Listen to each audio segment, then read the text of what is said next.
Hello everyone, आज है 17 मार्च और आज इस वीडियो में हम बात करने जा रहे हैं एनबीसीसी इंडिया के बारे में। देखिए 112 रुपए का ये शेयर है, तकरीबन 3.5% का डिक्लाइन देखने को मिला है। एक बहुत बड़ी रफ्तार देखने को मिली ज़रूर थी, उसके बाद देखो तो भाई सब लगातार गिर रहा है। और देखो सभी सरकारी कंपनियों का कुछ ऐसा ही हाल है। एक महीने में 20% गिर चुका है, 145 रुपये से लगातार गिरा है। बीच में अगर अटेम्प्ट भी करता है, कोशिश भी करता है तेज़ी दिखाने की, उससे ज़्यादा की गिरावट फिर से देखने को मिल जाती है। बात करेंगे वीडियो में इसके बारे में, लेकिन उससे पहले अगर आपने अभी तक चैनल को सब्सक्राइब नहीं किया तो प्लीज़ अभी इसे सब्सक्राइब कर लीजिए, क्योंकि आगे भी बहुत सारे वीडियोस हैं जो आपको काफ़ी ज़्यादा हेल्प करेंगे। तो 112 रुपये का शेयर है एनबीसीसी इंडिया का। एक महीने में गिरावट बहुत बड़ी है। एक साल में अगर आप देखोगे तो 200% का ग्रोथ है, 220% का ग्रोथ है। और 30 रुपये का शेयर था, शानदार तेज़ी आई थी और 170 रुपये पर शेयर चला गया था। लेकिन उसके बाद अगर आप देखो तो बहुत बड़ी गिरावट आई। अटेम्प्ट करा था इसने तेज़ी दिखाने का। अगर आप यहाँ पर ग्राफ देखोगे तो जब एक बहुत बड़ी गिरावट यहाँ पर आई थी फरवरी की शुरुआत में, 170 रुपये से गिरकर ये 124 पे गया था। अटेम्प्ट किया था इसने, 145 पे गया था ये वहाँ से, लेकिन बाद में फिर से गिरावट शुरू हो रही है। और फिर से यहाँ पर कह सकते हैं कि थोड़ा बहुत पैनिक कह लो कि देखने को मिला है। लेकिन मुझे लगता है कि कंपनी जो है वो लॉन्ग टर्म के लिहाज से ख़राब नहीं है। अभी इलेक्शन वाला जो माहौल है वो डेफिनेटली कहीं ना कहीं अप्स एंड डाउन्स यहाँ पर होंगे ज़रूर, लेकिन वापस से तेज़ी यहाँ पर आएगी। यहाँ पर अगर आप इसका 5 साल का ग्राफ देखोगे तो 75% का ग्रोथ है। एक बड़ी तेज़ी दिखाई थी, फिर लंबे समय तक गिरावट के साथ कंसोलिडेट भी करा था इसने। बहुत लंबा टाइम इसने कंसोलिडेट करा था अगर आप देखोगे तो। फिर दोबारा तेज़ी आई, तो टाइम देना पड़ेगा। और जहाँ तक अगर आप वॉल्यूम देखोगे तो 1,80,00,000 के आसपास के शेयर यहाँ पर ट्रेड होते नजर आए थे।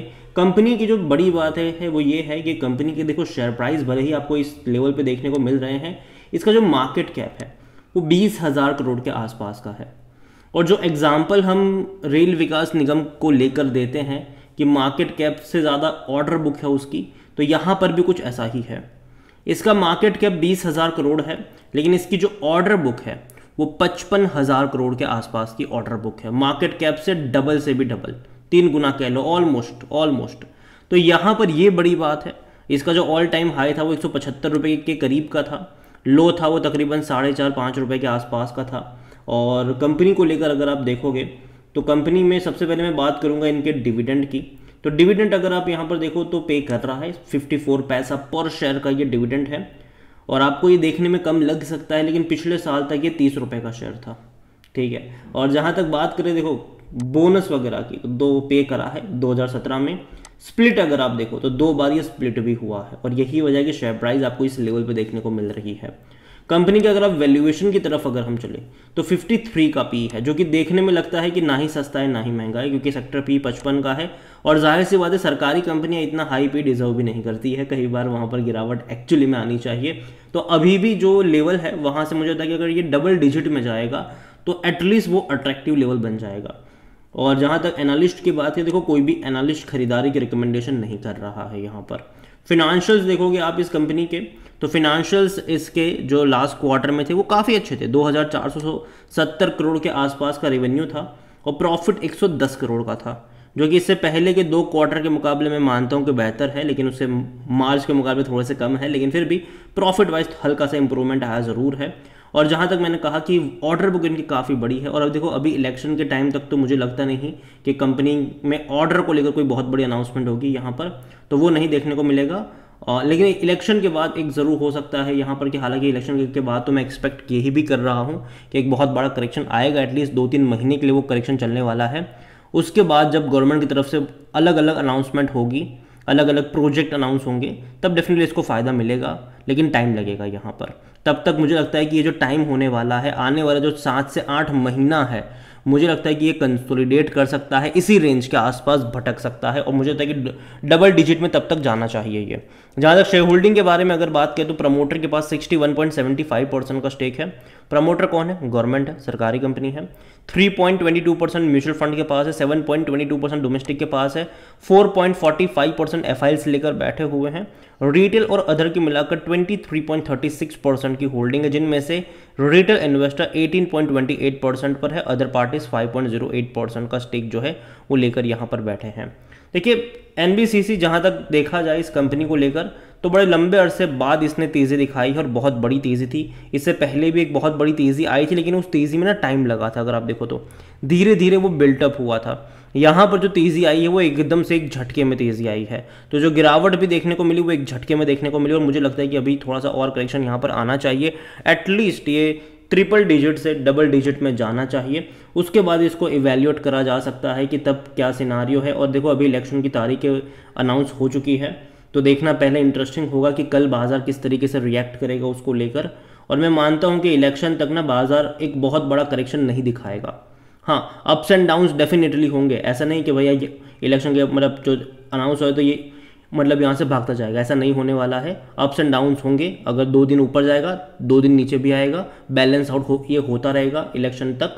इलेक्शन के बाद एक बड़ा डिक्लाइन आपको देखने को मिलेगा। इलेक्शन के रिजल्ट के दिन नहीं होगा वो, उसके 2-3 दिन बाद हो सकता है एक डिक्लाइन की शुरुआत हो सकती है। और उसके बाद देखते हैं कि चीज़ें किस तरीके से पेन आउट होगी यहाँ पर, लेकिन तब बात भी करेंगे हम उसके बारे में। तो अभी बहुत दूर के बारे में सोचते नहीं है। लेकिन अभी एनबीसीसी इंडिया देखो कंपनी, अगर आप देखो सरकारी कंपनी है, कई सारे सरकारी प्रोजेक्ट जो है वो ये कंपनी हैंडल कर रही है। कई सारे अटके हुए दूसरी कंपनियों के प्रोजेक्ट, जो आम्रपाली के बहुत सारे जो प्रोजेक्ट थे जो अटके हुए थे, उसको कंप्लीट करने का काम भी ये कंपनी कर रही है। वहाँ से भी इनको अच्छा खासा फ़ायदा मिल रहा है। और दूसरी बात यहाँ पर यह है कि आने वाले टाइम में भी पॉसिबिलिटीज़ है कि कुछ बड़े बड़े बिल्डर्स के अगर प्रोजेक्ट मान लीजिए कि कंप्लीट नहीं होते, अटक जाते हैं, दिवालिया हो जाते हैं वो, तो उनके प्रोजेक्ट कहीं ना कहीं सीधी तरीके से एनबीसीसी इंडिया हैंडल कर सकती है।